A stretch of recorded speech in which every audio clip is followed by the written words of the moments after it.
Welcome to Small Business Saturdays video series with your host and my husband. And my dad, Aaron Montgomery. Join the conversation. Let's talk some business. Welcome into Small Business Saturdays. Good morning, good morning, good morning. I hope you guys are doing well. My name is Aaron Montgomery, and you can find me at oursuccessgroup.com. I am excited today to be talking to you about feedback and being the key to success. So, we know that feedback comes in all shapes and forms and sizes and varieties, right? And it's really important to our success that we learn to read and understand the feedback so that we can continue to grow and improve. And really, I believe this is of vital importance to the fundamentals of success. So we are into week 11 of 13 of the fundamentals of success. And this is kind of where the rubber really starts to meet the road. So all those actions that we've been taking and talking about, they're going to be getting better and better. And even the so-called failures, you're moving in a positive direction. So before I get into this, I wanted to just kind of talk about that real quick, right? When we talk about moving in a positive direction, I was having a conversation yesterday after the half with my good friend Eric Campbell, and we were talking about that, right? The belief that the only way to get to success is to just this straight line forward. You always have to be making positive steps, and every step's got to be forward. And that, if you take a step back, then you're completely have derailed yourself, or you take a step to the side, you've completely disrailed yourself. And I argue, and the truth is that any action you take is a positive action, even if it in its result feels like it's a step back. You still have the opportunity to learn from that. So it's still a step forward. A step off to the side is still an opportunity to be heading in a positive direction. So first and foremost, I just want everybody to realize that we need to stop worrying so much about what the action is going to result in, or if it's a failure, or what I'm going to look like, and get over all of those things and just taking action, right? And just be willing to take those actions. So with that in mind, I want you guys to have that as your kind of mindset as we talk about feedback here today, is this action that we take, the things that we're going to be doing. Let's not put any weight in the results of them. Let's not put any, let's have really high intentions. Let's have that belief that it's going to work out. But we need to leave that action with low attachment to the outcome. That's the way I've always said it there. So before we get into feedback here, though, let's just go through. I'm going to look over at my list here to make sure I cover them all for you and get them right. But let's go through the first 10 that we've gotten through here till today, and then we'll get into feedback. And I actually have a helper over here on the side. She's not going to be on camera, but she's going, you'll hear Kylene helping me in a little exercise that we're going to do here, probably in about 5 minutes or so. So just giving her a little timing, that way she doesn't have to just stand down here in the basement with me. All right. So the first 10 of the fundamentals of success. The very first one was empower yourself. That's the taking 100% responsibility. That's our E plus R equals O, meaning we have the power to create all the outcomes we want. We have everything that we need to create those outcomes. We just have to choose those things. We have to get out of the blaming, complaining, and woe is me, the commiserating, right? I mean, I still see it a lot around me, right? And I try to remove myself from that. Oh, this happened, this bad thing, and oh, my day was terrible. Okay, yep, cool. But are you choosing to move forward, right? And so I would say let's focus on hey, this is how I overcame. Let's focus on the solution. So that's number one, empower yourself, right? Number two, find your purpose. When we're living in our greatness zone, in our purpose, what it is that we're meant to do. And I know some people like, oh, I don't have a special purpose kind of thing. Not true at all. And I think what gets us is we all think that our special purpose, the thing that we need to do, has to be grandiose and change the world. I love what I get to do, right? I love sharing. I love trying to make an impact on people and being of significance. But I'm not going to fool myself and think that, I'm going to change the world. I'm going to change my world. I'm going to change the people around me that choose to be around me because they like what I'm saying, right? And then I'm hopeful that that will become a ripple effect, right? I can change myself. I can change my world, right? Change myself internally, and then that will ripple out. But that's my greatness zone, right? And so that doesn't have to be yours. Yours could be creativity, yours could be empathy, yours could be caring, yours could be whatever it is, and that is your special thing. And the moment you start actually choosing to be in that and make that what you do day in and day out, that what you're focused on, A, your life's going to be way better. B, the people around you are going to get better and it'll ripple out, right? So ultimately, you will affect the whole world. You just might not know about it. So, that's number two. Find your purpose. Live in your significance. Number three is decide what you desire. What are our wants? What are the things that 101 goals list, or just all the things that you want and desire, and don't let that fear of being greedy or egotistical or whatever get in the way of focusing on those.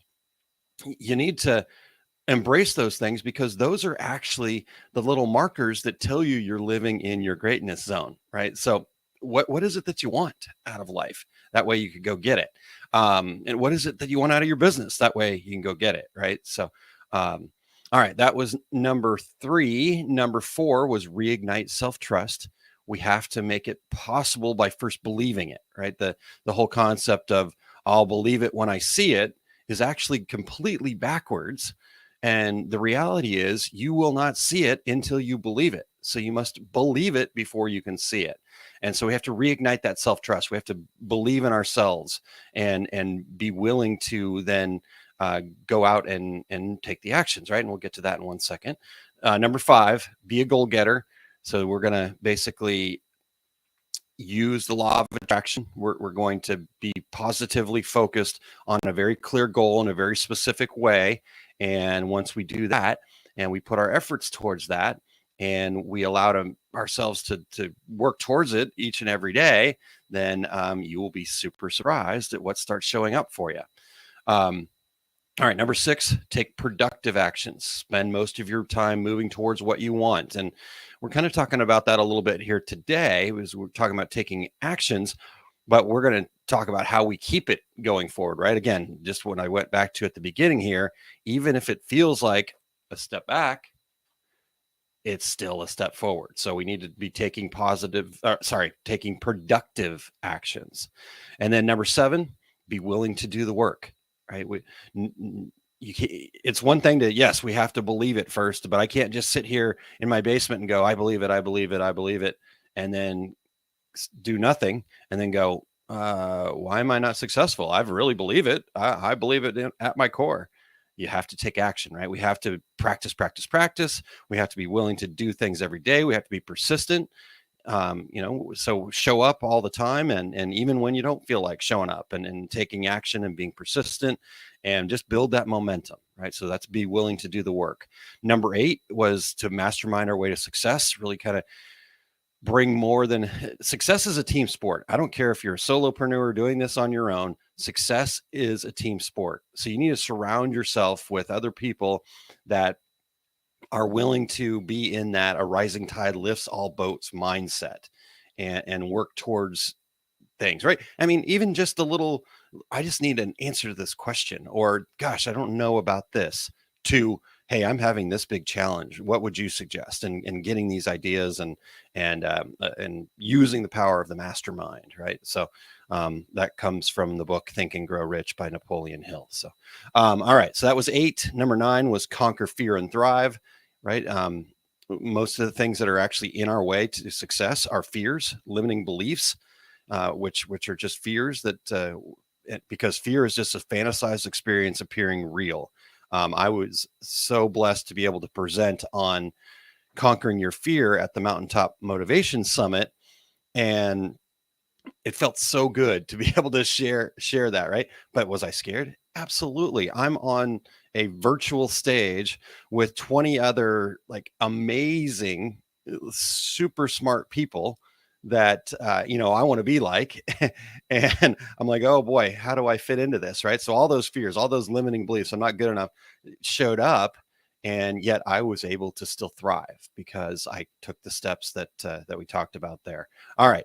And then last week we talked about surrounding ourselves with success, just avoiding toxic people and kind of creating that bubble around you that is going to help you do more and be more, right? That way we can make those ripples more powerful as they go out because we have other powerful people around us. And understanding, hey, you know what, sometimes people are just going to choose to be toxic, choose to be negative, choose to be woe is me all the time. And so you got to make some hard decisions, right? You either need to start limiting your time, you need to have the conversations with them, that type of thing. You need to be willing to speak out and share. All right, so that leads us into today. Right, so now we're in feedback is the key. We talked a little bit about it already, so let's get into this here. And with feedback, like all things, and Jerry, thank you for your comment. He said you were definitely good enough. Thank you, Jerry. I appreciate that. I did feel really good about my presentation the other day. All right, so let's get back to feedback. Like all things, we have to define it first, right? Because if we don't know what it is, if we don't understand what its roots are, then we're never going to be able to figure out how to put it to use or use it or whatever. So we always have to start with why, right? We always have to define it. Now, with feedback, there are two types of feedback. There's positive and negative. And most people, me included, prefer the positive feedback, right? It's winning the big job. It's being praised by someone. It's that 5-star review. It's the community award. It's people telling you you were good enough, right? Those are positive bits of feedback. And it feels good. It tells us that we're going in the right direction, right? This is very powerful feedback. And when we receive the kind of feedback, we have to then kind of go, great. Yes, I'm feeling good. How can I amplify that? How can I make that a repeatable process? What did I do to get there? Right. So, what steps did you take to win the big job? Why was somebody praising you? What was the root of the 5-star review? What service stood out to them? How did you support your community to win that award? So we've got to amplify those things. So that's the first type of feedback. The second type of feedback is the negative feedback. This is where most of us will shy away from it. We'll try to avoid any negative feedback, right? So negative feedback could be things like there were no sales from your recent ad campaign. Maybe you're being criticized for an action that you took. You get that 1-star review. You get that shivery shake when that happens. You're not feeling part of your community and so on and so forth, right? So all those negative bits of feedback, this feedback, we shy away from it because it hurts our feelings. And if we allow it, it makes us lose belief in ourselves. But important fact there, if we allow it, it makes us lose belief in ourselves. So we do typically do everything we can to avoid it. But I would argue that this feedback might be even more valuable than the positive feedback. There's so many clues in this type of feedback that allows you to quickly make course correction. And it's really a better compass than the positive feedback. In fact, a really smart marketing guy that I love and follow, his name's Jay Baer. He wrote a whole book about actively working to dig up all the negative feedback you can from your customers. The book's called Hug Your Haters, and that's the basis of it. How can we get more negative feedback so we can make more corrections to our business and make it better and better all the time? So that negative feedback, it gives you a greater opportunity to improve and get you closer to your idea of success faster. So to reach our goals more quickly, we need to welcome and embrace and actively seek out all types of feedback, including negative feedback. So this is where I have my lovely assistant going to help me, again, just off screen. So you may or may not hear her, but I'm going to do this little example for you. And it might get a little quiet here for a second because I'm not going to be right on the microphone. I'm just going to slide slightly off camera here, and I'm going to be pointing towards her. And here's how it's going to go. Walking towards where she's at is my goal, right? So that's going to be the example of the goal.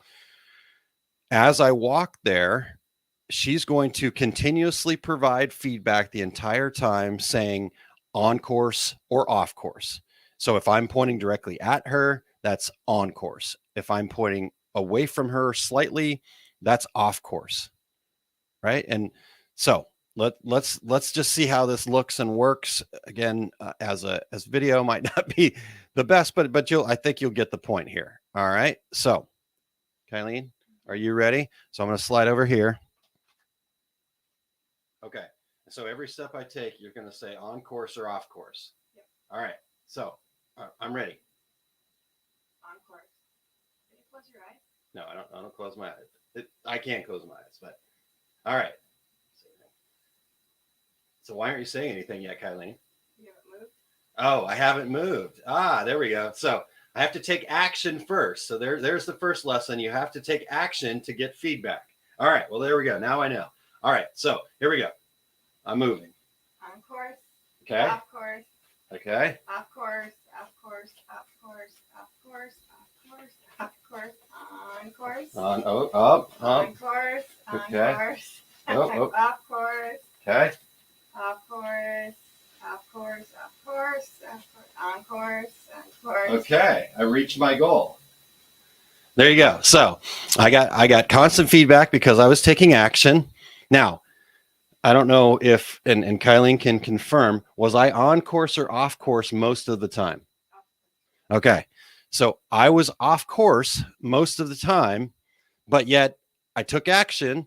I listened to feedback and I still reached my goal. So thank you very much. Round of applause for Kylene. Yes. Okay. All right. So this is the way that we have to act in our business. We need to stop waiting for someone to tell us what to do. We need to stop pondering and we need to start taking action. The more actions we take, the better. And then we can listen for feedback and make those course corrections, right? So that's the first part, right? We have to be open to feedback. We have to understand what it is and then be open to it. And then after that, we have to accept the feedback, right? So it's one thing to understand what it is and to seek it out, but it's a whole different thing to then accept it. Now, we don't have to act on every single bit of feedback. As you saw, at times I just kept moving, right? I didn't actually respond to the feedback. So she was saying off course, I still was going in the same way. So I don't have to act on every single bit of feedback, but I did have to accept it and be willing to listen for the next bit of feedback. So most people are terrible at receiving feedback, especially negative feedback. I know I was for many years, and it's still something that I work on. You know, I would get negative feedback and I'd want to explain myself, right? And so first, I want to take a look at some of the most common ways that we respond to feedback, and then we can share what to do instead. So I won't do this as examples necessarily here. I'm going to try to explain them, but maybe I'll put a little inflection into it here for you. All right. So the first way that people might take in feedback that we don't want to do, and maybe as you guys are listening, you can, just make a note to yourself. If you are in the live version here, you can pop into the comments if you've ever responded to feedback in this way. So the first one is we just cave in and quit. We get feedback and we're just deflated and we just stop, right? And I'm never going to reach my goal. You know, I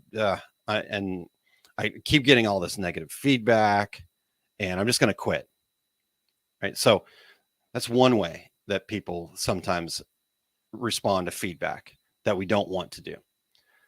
The second way that we sometimes respond to feedback is that we'll get mad at the source of the feedback. Oh, well, you know what? You're just a jerk too. So, right. And we'll try to deflect back by getting mad at them. We'll meet their feedback with negative feedback back their way and not even really take the time to truly understand what it is that they're trying to say to us, right?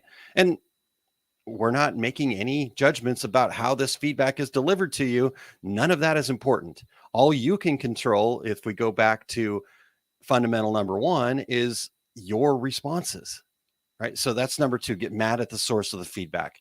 Number three, is, which was my go-to, was to counter the source of feedback, right? So it's almost kind of like getting mad at them a little bit, but kind of like, oh yeah, well, you're saying I'm not doing a good job. Well, you could have done a better job too. And, I'm going to explain myself. This is why I did it. I'm going to counter that. Right. And how do you think the people that are providing the feedback are going to feel about that? Do you think they're going to be ready, willing, and able to provide other feedback to you if you're countering them all the time? Right. So I was shutting off my feedback lines that I needed to get better by countering all the time. And again, not saying this is not something I can work on and I continue, but if I make it intentional and I think about it, I can do better every time. And then the fourth most common way is just ignoring the feedback altogether. Going, well, I'm right. It doesn't matter, right? So I'm just going to keep trudging on, right? I'm going to keep walking myself off the cliff because I believe that if I walk off this cliff, it's going to be where I need to go, right? So I'm just ignoring all feedback. La la la la la la la la la.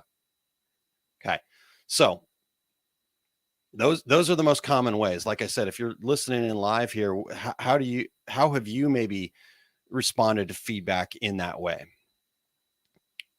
So with that being said, let's talk about what we should do instead.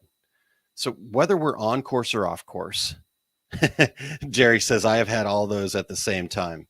Yeah, Jerry, you are not alone, sir. I like, I know what my most common ones are, but yes, I have used every single one of those in time myself. So, all right. So whether we're on course or off course, if we take in the feedback, we can know to stay on course or course correct along the way if we take in the feedback. But if we don't honor and take in the feedback, we may stop, we may get stuck, we may waste time, we may create conflict where no conflict is needed, right? I'm arguing with the feedback person, or in essence, really just not make the best use of our time and efforts in moving forward. So when we get feedback, you must be grateful for it in all forms, right? No matter what the feedback is, no matter how it's being delivered, no matter what you think about the person delivering it, if you're getting feedback, that is a positive. And when something comes into our lives that's positive, then we need to be grateful for it, because the more grateful we are for things, the more we're going to get it. And so, as I mentioned before, though, we don't have to act on all feedback, but we must acknowledge it. We must accept it. And like I said, we must be grateful for it. So we need to let the source of the feedback know that you're grateful for it and that you'll take it into consideration. We'll acknowledge it, right? This is the only way that you're going to continue to get the feedback that you need to improve it.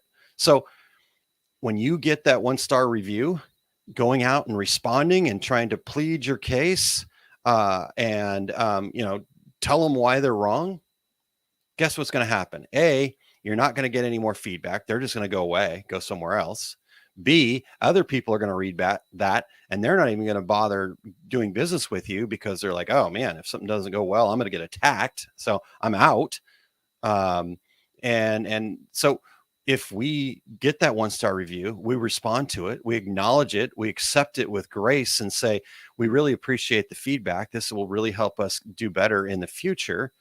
And then you could say, and here's where we were challenged to be able to do those things that you suggested, right? So if you have any further solutions, we'd love to hear it, right? And that way we're accepting, we're acknowledging it. Doesn't mean, again, that we have to act on it, right? Maybe the artwork just sucked and there was nothing you could do about it and you couldn't explain it to them, right? And say, this is what the challenge is. And we haven't figured out how to overcome that challenge yet. So any other additional feedback would be much more helpful, right?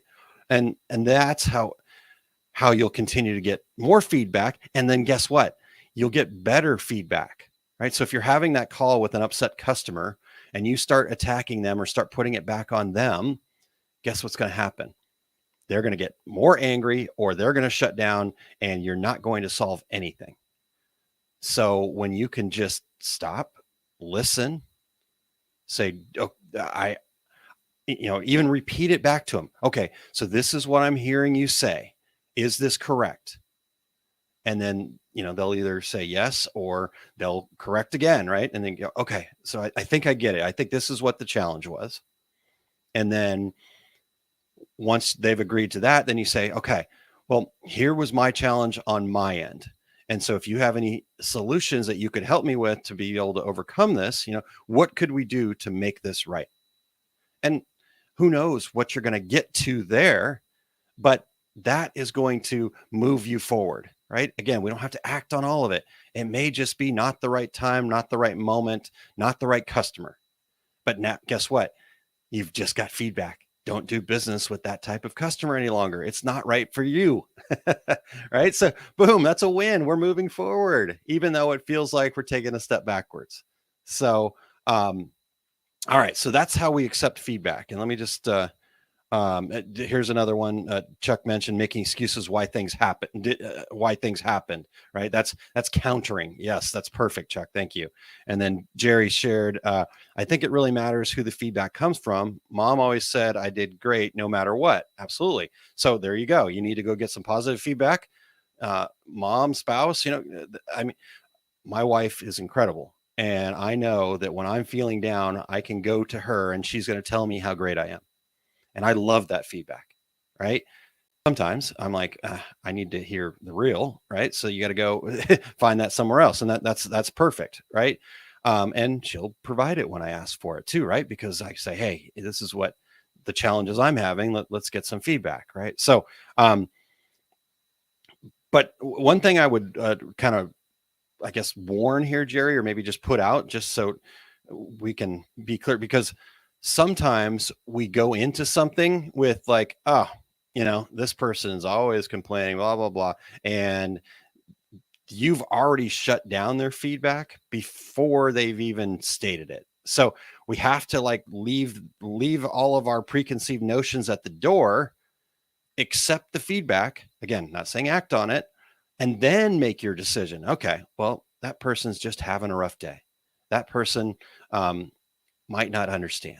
And that's okay. I value them taking the time to give me the feedback. Thank you so much. I've acknowledged it. I appreciate it. And then you move on. Right. So I know that's not what you're saying, Jerry, but I just want to make sure that we're clear for everybody else here that, don't let who that feedback's coming from get in the way of you accepting and acknowledging that feedback. Okay, Jerry, question, I believe here. Are people more likely to leave negative if they are angry, but if they're happy, they may not leave feedback? That is absolutely true, Jerry. I think you're stating that, or maybe it's a question. Yeah, people that have had a good result, they're not very likely to leave feedback, right? Now, people who have had a amazing result and an unexpected result and an unexpectedly positive result, and that's what you should be going for with your customers, is set the expectations and then over deliver on those. And when you over deliver and they get an unexpected positive result, they are more likely to leave feedback. And guess what? That feedback is then going to be very useful as a form of testimonial, right? Because then you can, that passion for working with you will show. You can share that with others and they'll have that unexpected result. So that's a really good point, Jerry. Thanks for sharing that. All right. We talked about accepting it. We first talked about what it is and why it's so valuable. And then we've talked about how do we actually accept feedback with gratitude and grace, right? So let's get into the last part of this here.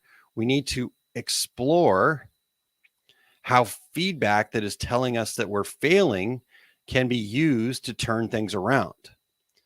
So as I did that on course, off course, right? We talked about the fact that I was actually off course most of the time. That first mission to the moon, They had a mechanism inside the ship that helped them determine if they were on course or off course, just like I had Kylene help me determine if I was on course or off course. And as they traveled towards the moon, if you broke it down into all of the time and then the percentage of time that they were actually directly pointed at where they were going, the percentage of time that they were on course was lower than the percentage of time that they were off course. So they had mechanisms. They did a few planned burns. They planned to be off course even. And so they did some planned burns to recorrect their course along the way. And they eventually landed on the moon and reached their goal. So when we are attempting to be successful, not every single thing we do has to be perfect. The way to achieve success is not to avoid errors along the way. It's doing anything the first, the second, or even third time we do things, we'll make mistakes. Maybe the 100th time we do it, we might make a mistake. But that is how we learn. There is no such thing as failure. There is really only a delay in results. If you're not willing to quit, if you're persistent, if we go back to being willing to do the work, there is no such thing as failure. There is only a delay in results. Now, one of the things that I love about the success principles is we take some of these common words like fear and fail, and we turn them into acronyms to truly define them, right? So we've got fear. If you guys haven't heard this one, fear just stands for a fantasized experience appearing real, right? We also have fail, which stands for first attempt in learning. First attempt in learning, right? And even if it's a second or third attempt in learning, it is that first attempt in learning with that current amount of ability, skill, and knowledge that you have. And whether you like this or not, that is the truth. Everybody is doing the very best that they can with their current level of skill, knowledge, and ability with what they're doing, right? Even people that maybe had done something that we all think is a terrible thing, right? They were doing. Now, should they have maybe gone and gotten some more skill, knowledge, and ability? That's debatable. But in that moment, they were doing the very best that they could with their skill, knowledge, and ability, right? So for you, you have to recognize that, right? A failure should not bury you under the covers, hiding out from the world for however long that is, right? Yes, things don't go well. I'm not saying that you should always just go up. Okay, who cares, right? It is just fine to go, gosh darn it, be a little bit upset. But as soon as you can get into the what did I learn from that attempt in learning, as soon as you could get into that what did I learn from that phase, the quicker you're going to get to your goals. So Michelle says, I love feedback, but have a hard time getting my customers to give it even when I ask. So let's do this, Michelle. And I don't, did you read my outline? Were you skipping ahead, Michelle? No, I'm just kidding. This is actually a perfect lead in because we do have to be willing to ask. And Michelle is clearly willing to ask, which is great. A lot of times what'll happen is when we talked about with what Jerry had mentioned a little bit earlier, when they've had a positive experience, so they had an experience that they expected, yes, it's going to be hard to get them to leave feedback, right? To give us feedback. So my guess is you're doing a great job for them. They're busy. And, there's people are going to do the very minimum possible, right? That's what they want to do, especially when they are the customer. They don't want, we need to take all the friction out of it for them, right? So couple things. Figure out if you can incentivize them in some way, shape, or form, right? Give a discount if they give you feedback. But then the other part is we have to make it really easy for them to leave feedback, right? To say, hey, would you, reply or just leave it wide open and put it on their shoulders to go here, leave feedback, right? So is there a tool on your website where they can, hit the number of stars and leave a quick little review. Something like that. Maybe that could, like, Amazon does a really good job of getting feedback because they make it really easy to give feedback, right? And they ask for it. So that's one thing, and that's not really where I was heading with it, Michelle. And I'm sure you probably do a great job at a lot of those things. So we can probably get a little deeper into what might be happening there. But let me leave you with this other thing here too, because this might also help. When you make it very simple for them and you make it very easy and powerful for them, and you take out the, because they might have a little bit of negative feedback.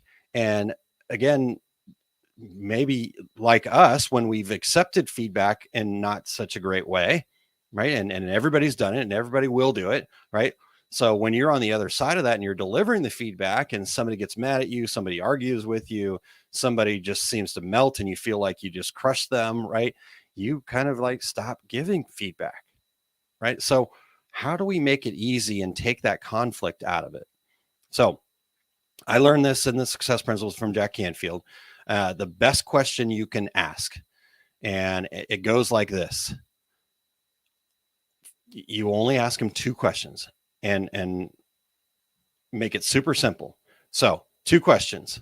First question: on a scale of 1 to 10, 10 being the highest, how would you rate the service, product, thing, presentation, seminar, Small Business Saturdays, right? On a scale of 1 to 10, how would you rate this Small Business Saturdays episode today? And then the follow-up question to that is, and this is it, 2 questions. Follow-up question to that is, if the answer is not a 10, what could I have done to make it a 10 for you? Right? So now you're taking out all the conflict, you're taking out all of the, criticism feel to it. I'm just looking for suggestions. I'm just looking for help with a solution because I want to deliver 10s to you. So if the answer is not a 10, what could I have done to make it a 10 for you? And this is so powerful that you can use this in so many different ways. I mean, you can use this in your relationships, right? And this is something that my wife and I've talked about. We haven't done it all that much, and maybe we need to add that into our routine. But I know people, Jack Canfield, for example, talks about how every week he and his wife get together and they ask themselves that question. This last week, as far as our relationship went, on a scale of 1 to 10, where was I? And if it wasn't a 10, and they've been able to be open with each other, right? And share with each other and learn from each other, right? So you can use it in relationships. I actually use it internally for myself.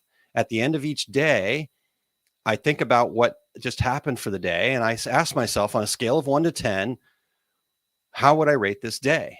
And then if it's not a 10, what could I have done? What are the solutions, right? So if my day was an 8 and it was because I wasn't very focused, my energy was down, and then I dig into the root of it and go, well, yeah, because I only got 5 hours of sleep last night, and I haven't gotten my butt out of the chair and I'm putting on some weight, right? So what could I do? Well, I could go ahead and get a little bit more sleep, get a little more exercise, eat a little more healthy, right?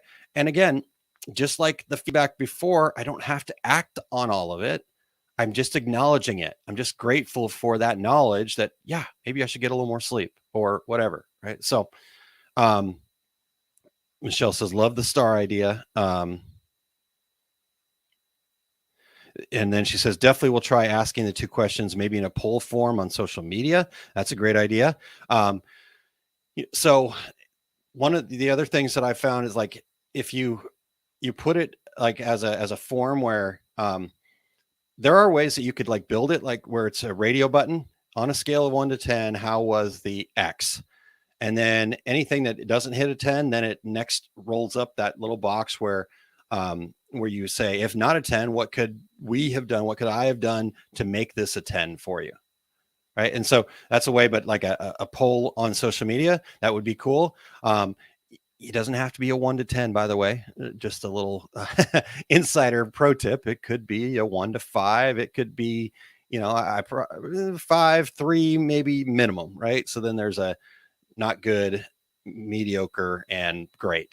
But scale of 1 to 5. So that, have that poll. Scale of 1 to 5. How would you rate your interactions with us? How would you rate the products that you received from us?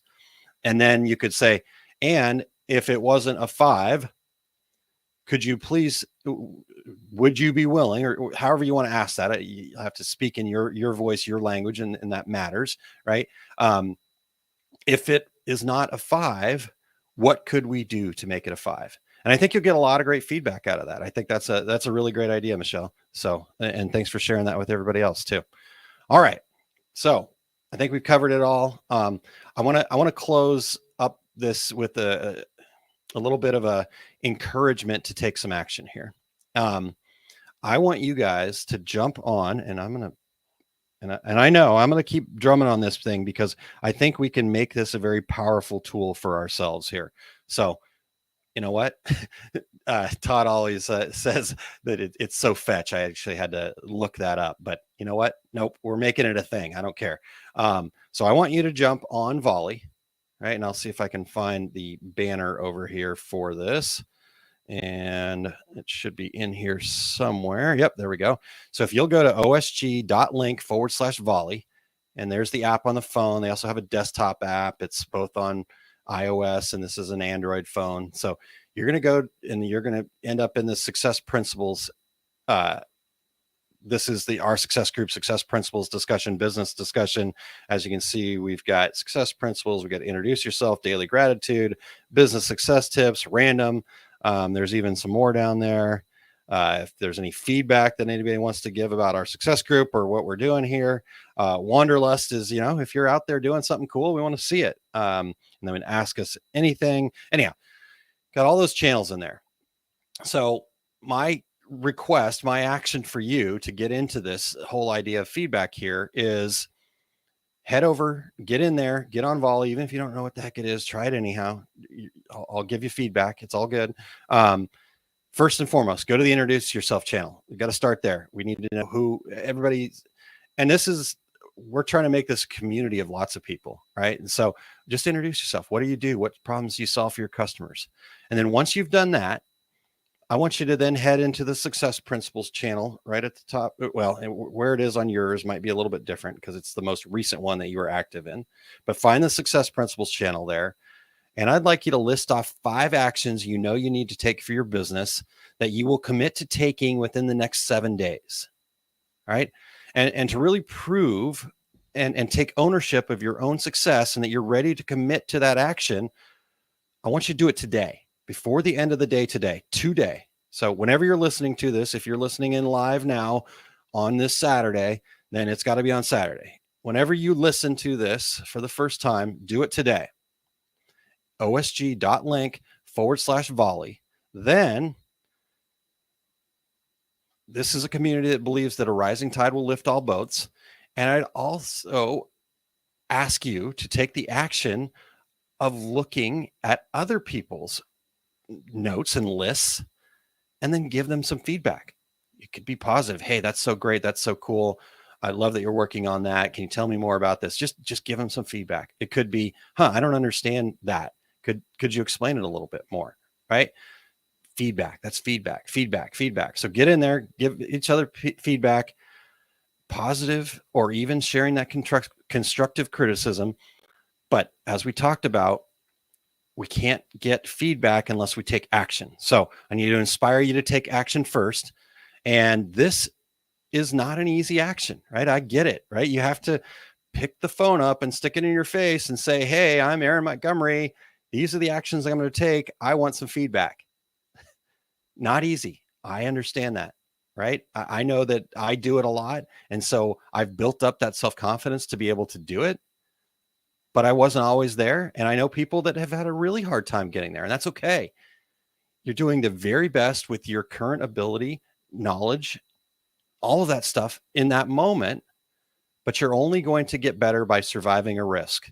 And doing a Volley on a group that currently has 23 members in it, right? There's only 23 people are going to see this right now. You might be 24, 25, 26. And that's okay, right?